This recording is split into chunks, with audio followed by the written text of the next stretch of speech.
विद्यार्थी मित्रांनो, बघा एक प्रश्न आहे आपल्यासमोर. एका समभुज त्रिकोणाची बाजू 8 सेमी आहे. या त्रिकोणाच्या क्षेत्रफळाच्या दुप्पट क्षेत्रफळ असलेल्या समभुज त्रिकोणाची बाजू काढा. तर हा प्रश्न शाळेच्या परीक्षेत आला होता आणि बोर्डाच्या परीक्षेत येऊ शकतो. सर्वात आधी तर हा प्रश्न आपल्या 7 जे आपले प्रकरण आहेत इयत्ता 10वीचे, त्यापैकी कुठल्या प्रकरणातला आहे हे आपल्याला ओळखावं लागेल आणि त्यानंतर हा सोडवायचा आहे. हा प्रश्न आहे पहिल्या प्रकरणातला, समरूपता या प्रकरणातला आणि म्हणून आपल्याला याला समरूपतेप्रमाणे सोडवावं लागेल. तर पुन्हा बघूया. एका समभुज त्रिकोणाची बाजू 8 सेमी आहे. या त्रिकोणाच्या क्षेत्रफळाच्या दुप्पट क्षेत्रफळ असलेले समभुज त्रिकोण जो आहे त्याची बाजू काढायची. तर सोपं आहे बघा. इथे दोन समभुज त्रिकोण आहेत. तर आपण काय करूया, थोडं मी ऍडजस्ट करून घेतो.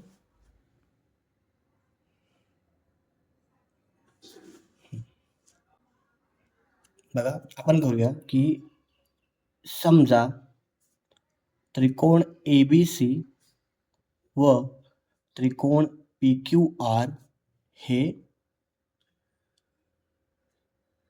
समभुज त्रिकोण आहेत. आता इथे काय म्हटलंय की एका समभुज त्रिकोणाची बाजू 8 सेमी आहे. मग आपण काय करूया की म्हणून त्रिकोण ABC मध्ये बाजू AB बरोबर बाजू BC बरोबर बाजू AC, कारण या त्रिकोणाला 3 बाजू असतील आणि यांची किंमत किती आहे 8 सेमी. आपल्याला काय काढायचंय की त्रिकोण PQR ची बाजू म्हणजेच काय PQ किंवा QR किंवा PR या तिघांपैकी एकची आपल्याला किंमत काढायची आहे. आता सोपं आहे की त्रिकोण ABC व त्रिकोण PQR हे समभुज त्रिकोण आहेत.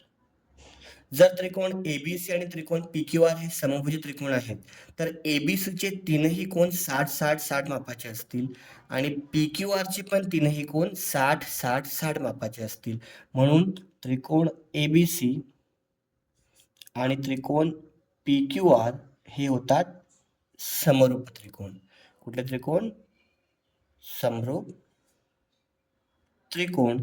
आणि कसोटी आहे समरूप त्रिकोणांची को कसोटी. तर कसोटी कुठली येणार आहे आपली? को तुम्ही को पण घेऊ शकता, को पण घेऊ शकता.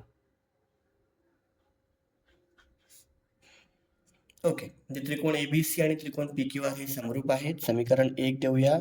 तसेच त्रिकोण PQR हा त्रिकोण ABC.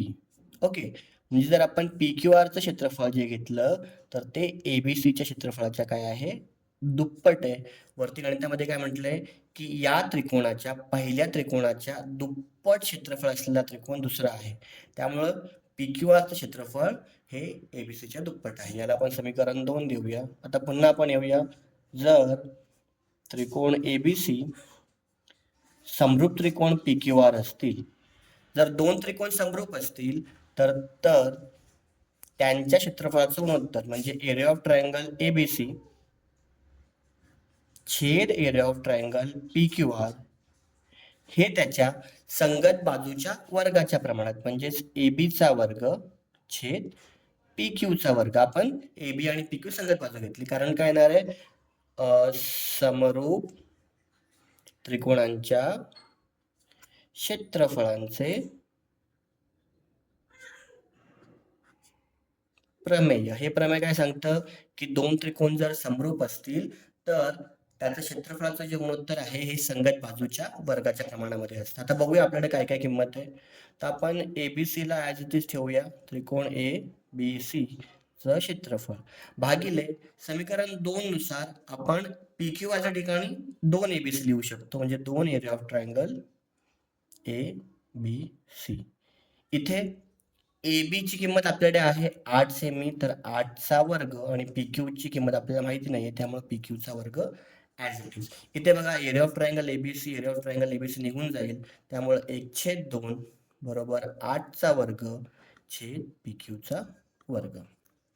आता या स्टेपला आपण काय करू शकतो, की आपण हे घेऊ शकतो,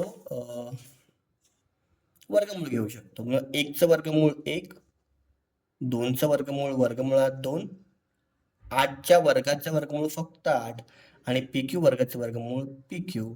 आणि म्हणून जर आपण तिरकस गुणाकार केला PQ एके PQ बरोबर या दोघांचा गुणाकार म्हणजेच 8 वर्गमुळात 2.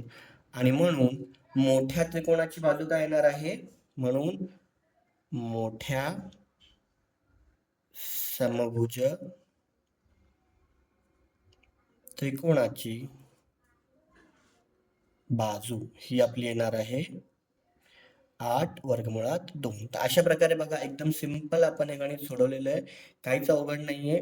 आपल्याला याला समरूपतेने सोडवायचं आहे. जर हे गणित आपण महात्मापणच्या पद्धतीने सोडवायला गेलो की मग तिथे पद्धत आपली चुकणार आहे.